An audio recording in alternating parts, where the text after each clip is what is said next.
Okay, the negative is trying to tell you that any money taken from the schools here is going to be bad. They don't know how the cuts are really affecting schools. Surely there's evidence that taking any money from any program anywhere is going to make that program affected poorly. Lack of funding is leading to instability in schools. Oregon Editorial Board, the Oregonian, posted on May 28th, access to October 30th. Lack of stability hurts schools as much as lack of money. The damage is a two-step, insidious process. First, inadequate funding and rising costs conspire to cut the number of teachers. The unstable funding drains time and energy from the ones who remain.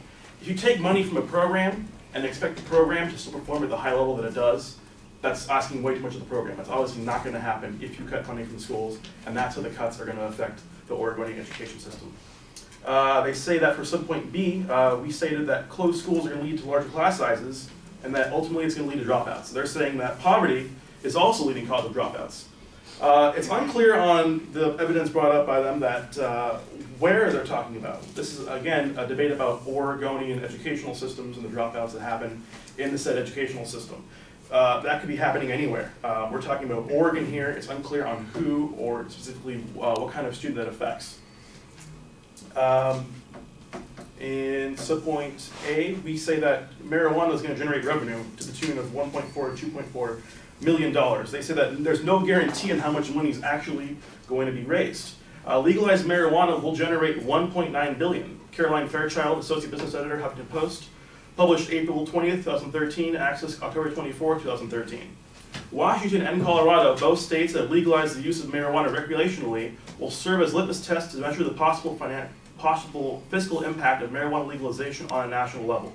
The state of Washington estimates it will generate as much as $1.9 billion in additional revenue in 5 years due to legalization of marijuana.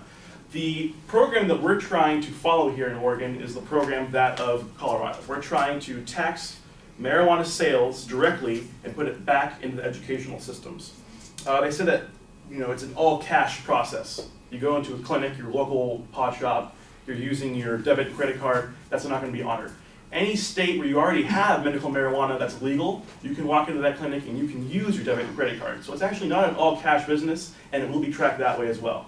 They say that it's still legal on the federal level, and yes, we do concede that it is still legal on the federal level, but there's legislation that's been passed in these states that do make it legal there on that level, and the federal prosecutors have also already said that they're going to go ahead and look past that. There's just not enough money there to go ahead and go after those states who have passed it.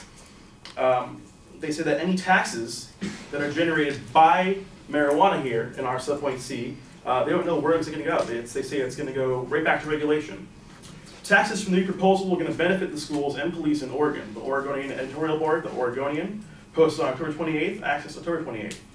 We suspect a majority of voters next fall will support legalization, but they may prefer a regulatory structure that differs from those presented by advocacists. Take, for example, the new approach Oregon proposal will strike as a fairly reasonable on the whole. The Oregon Liquor Control Commission to regulate the production and sale of marijuana, which would be taxed for the benefit of schools, police, and addiction services. The tax goes directly back to the schools, guys. We're not looking to take the taxes and put it towards anything else but education. Again, we're looking to follow that exact same process and method used by Colorado to put money back into the educational systems. I now stand open cross-examination. All right, so you're saying that legalizing pot will generate $1.4 million? $1.9 million. $1.9 million? A little more. A little bit more. Yeah. Isn't that just a projection, though? Do we know It's a projection that is used, again, the exact same method that Colorado is using is the exact same method that we're going to be using.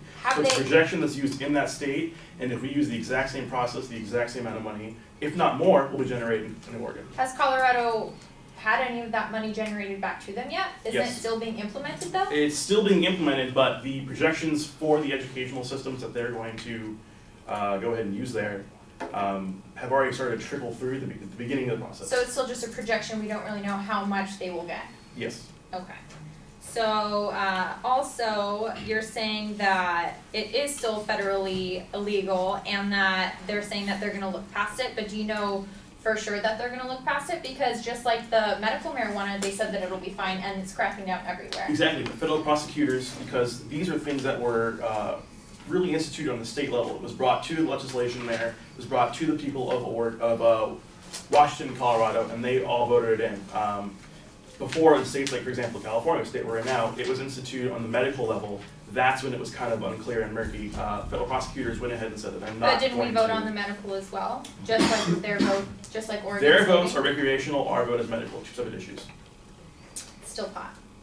Also, you're saying that the taxes will directly benefit the schools, but does it say where it will go back into the schools, how it will affect the schools? Any money that's taken from the schools. What if they get new books? Is that going to help class sizes? Any money taken from the schools is going to make the schools perform poorly. We're not taking. True that you don't know exactly where it's going to go into the schools. I don't have some evidence to say that. But any money going back to the schools is going to help. Class sizes, yes. Time. Yeah. Yeah.